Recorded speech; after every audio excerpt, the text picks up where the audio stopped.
Salut à toi et bienvenue, j'espère que tu vas bien. Alors aujourd'hui, je vais aborder un sujet un petit peu différent de d'habitude. Je vais pas parler de freelancing, mais c'est lié à l'entrepreneuriat. Tu l'as vu, 2019 approche et c'est toujours un petit peu le moment du bilan, tu vois, quand tu arrives en décembre.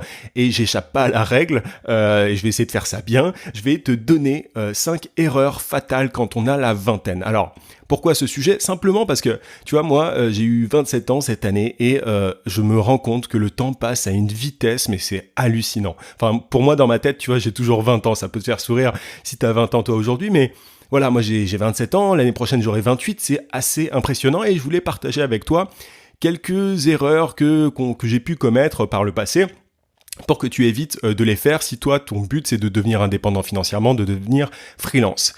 Donc voilà les 5 erreurs. La première, c'est de croire, et c'est vraiment un problème qui est très courant, c'est de croire qu'on peut atteindre le succès sans passer par des échecs. Alors, je sais pas toi, mais moi j'ai plein de connaissances, tu vois, plein de gens dans mon cercle plus ou moins proche qui ont lancé leur start-up. Et souvent, ce qui se passe dans la tête des gens, alors je te dis pas qu'il faut pas lancer sa start-up à 20 ans, hein, mais ce qui se passe souvent dans la tête des gens, c'est qu'on pense à l'entrepreneur à succès. Tu vois, quand on a la vingtaine, quand on a 20, 21, 22, 23, enfin bref, par là, on pense que l'entrepreneuriat, on peut y arriver en one shot, tu vois, en un coup, on peut atteindre le succès sans jamais galérer. Alors ça peut paraître un peu banal, ce que je te dis là, mais peut-être que voilà, tu crois que tu es l'exception aujourd'hui, que peut-être que tu penses que tu vas atteindre le succès directement en un coup sans te foirer. On pense toujours finalement qu'on est l'exception, qu'on va pas se foirer et que les autres qui te disent que l'échec est un passage obligé pour le succès disent des conneries.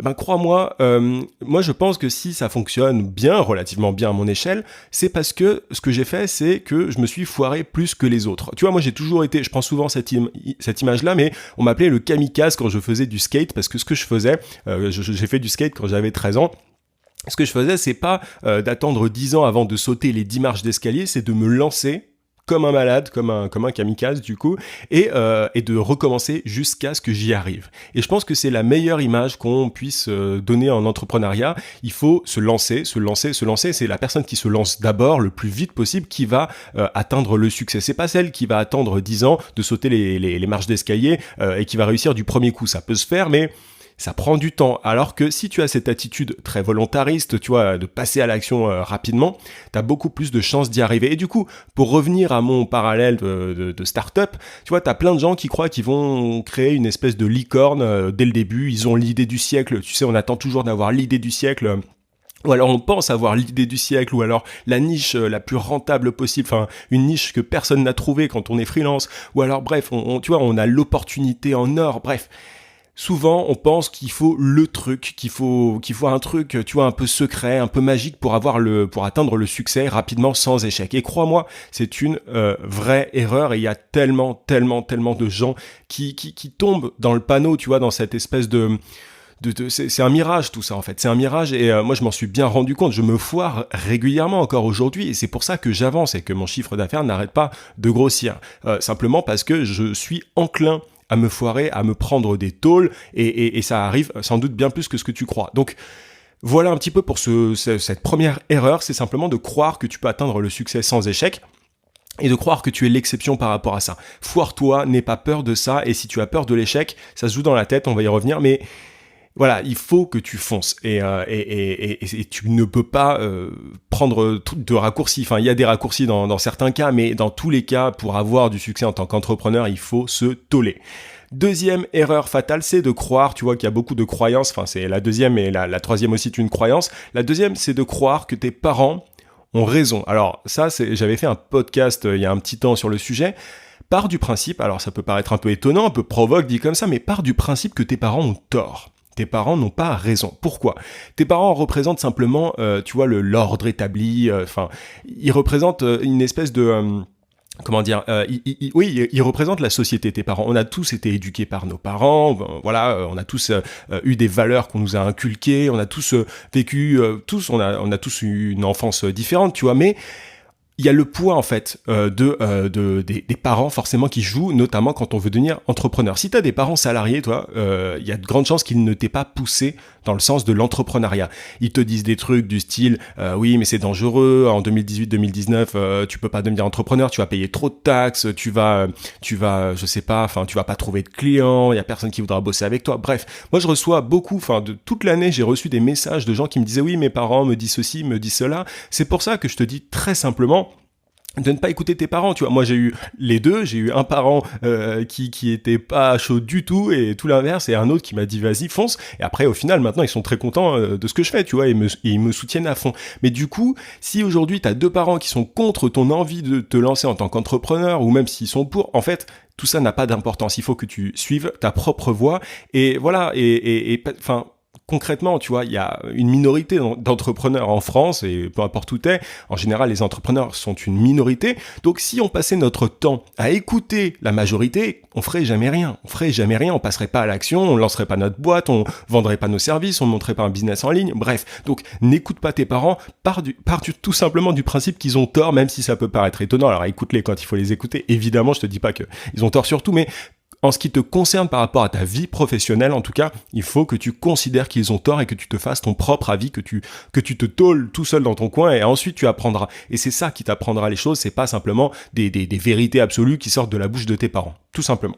Donc ça, c'est la deuxième erreur dont je voulais te parler. La troisième, c'est de croire, et ça c'est un petit peu déprimant peut-être, mais de croire que tu as le temps. Alors, je te disais tout à l'heure que voilà, moi j'ai 27 ans, je vais avoir 28 ans et je vois pas le temps passer. C'est un truc, alors, enfin, franchement, quand j'avais 20 ans, les mecs qui avaient 27, 28 ans, c'était des vieux pour moi, tu vois. C'était un truc, voilà, enfin, je me disais, bon, bah, j'ai le temps. On se dit toujours qu'on a le temps. Et je pense que ça produit un effet négatif, tu vois, de se dire qu'on a le temps, de se dire que, bon, j'ai le temps pour trouver ma voie, j'ai le temps pour lancer ma boîte, j'ai le temps pour faire ceci, cela. C'est qu'on repousse, et on est très bon pour repousser tous. Enfin, moi, j'ai repoussé pendant un certain temps, tu vois, pendant longtemps, je me suis dit oui, alors je vais trouver ma voie, je vais faire ceci, cela. Alors, je me suis foiré en chemin, j'ai appris comme ça, mais si tu peux passer à l'action tout de suite, fais-le. Il faut que tu le fasses parce que, tu vois, moi, enfin, maintenant je me dis, c'est un peu étonnant et encore une fois, c'est pas pour te déprimer, au contraire, tu vois, moi je me dis que 40 ans, je vais les avoir très bientôt. Et c'est ça qui fait que aujourd'hui, je suis un vrai bourrin de travail, mais il faut l'être et je suis pas le seul, tu l'es peut-être aussi, mais moi, c'est ce qui fait que, tu vois, c'est le fait de me dire que je n'ai pas tant de temps que ça pour avoir un impact sur ceux qui me suivent, sur mon entourage, etc. C'est pour cette raison-là que vraiment je bosse à fond et que j'essaie d'avoir des résultats rapidement, pas simplement pour gagner de l'argent ou quoi, mais vraiment pour moi, en fait, psychologiquement, c'est un jeu, c'est une course contre la montre. Et alors, certains vont voir ça négativement en se disant ouais, mais c'est déprimant, la vie passe trop vite, etc. Bref, toutes ces conneries. C'est vraiment pas comme ça qu'il faut le prendre. Après, ça nécessite peut-être tout un travail mental, tu vois, de développement personnel, etc. Mais moi, je le vois plutôt positivement. Il faut marquer le plus de points en un minimum de temps. Enfin, voilà, sur toute la durée de temps qui t'est allouée que tu ne connais pas en avance. Donc ça, vraiment, c'est important. Et ne fais pas comme ces jeunes de 20, 21, 22. Enfin voilà, même si c'est pas très très loin de l'âge que j'ai aujourd'hui. Enfin, je crois. Ne fais pas comme eux et à te dire oui, j'ai le temps. Je ferai ça plus tard, l'année prochaine. Enfin, ne procrastine pas, tout simplement. Quatrième erreur dont je voulais te parler, c'est de remettre la faute sur la société, sur les profs. Alors, ça va un petit peu de pair avec ce que je te disais sur tes parents, sur le fait que tu ne dois pas croire tes parents, en fait, que tu ne dois pas croire qu'ils ont toujours raison. En fait, alors c'est peut-être très français, j'en parle de temps en temps, mais tu vois, hier j'étais sur Facebook et je vois un truc, je crois que c'est des gros youtubeurs, genre McFly, Carlito, enfin il n'y a pas que, mais il y a d'autres personnes, j'ai vu ça très rapidement, mais je vois, on attaque l'État en justice pour la planète. Alors, je veux pas faire de politique ou quoi, mais souvent en fait on a tendance à s'en remettre à une entité plus haute, ça peut être l'État, ça peut être autre chose, ça peut être peu importe, mais souvent on a du mal, et je pense que c'est humain, on a du mal à se dire qu'on est responsable de nos actions, on est responsable de tout ce qui se passe autour de nous. Je pense que c'est important de comprendre, quand on a la vingtaine, pour les années à venir, qu'on est responsable de tout. Tu as un impact, enfin tu peux avoir un impact sur ta propre vie si tu décides que les choses vont bien se passer. Alors, évidemment, il s'agit pas de moi j'aime pas la loi de l'attraction, bref, c'est pas un podcast sur ce sujet-là, c'est pas parce que tu penses que les choses vont bien se passer que ça va bien se passer, mais je pense sincèrement que il faut se responsabiliser et peut-être que tu vas te foirer, tu vois, peut-être que en essayant de faire bien, tu vas te foirer, etc., comme je te le disais, mais il faut se dire que tout est de ta faute et que tu peux améliorer les choses, même si c'est pas toujours le cas. Alors t'as des choses qui sont extérieures à toi, sur lesquelles tu n'as aucun impact, c'est très stoïcien comme approche, moi c'est exactement l'approche que j'ai pour le coup, il y a certaines choses, on n'y peut rien, très bien, mais il faut pas trop déconner là-dessus, c'est-à-dire que l'État, tout ça, enfin l'État n'est pas responsable de tout, ton patron n'est pas responsable de tout, si aujourd'hui tu ne bouges pas, si aujourd'hui tu ne te lances pas en tant qu'indépendant, c'est pas de la faute de ton patron, c'est de ta faute à toi.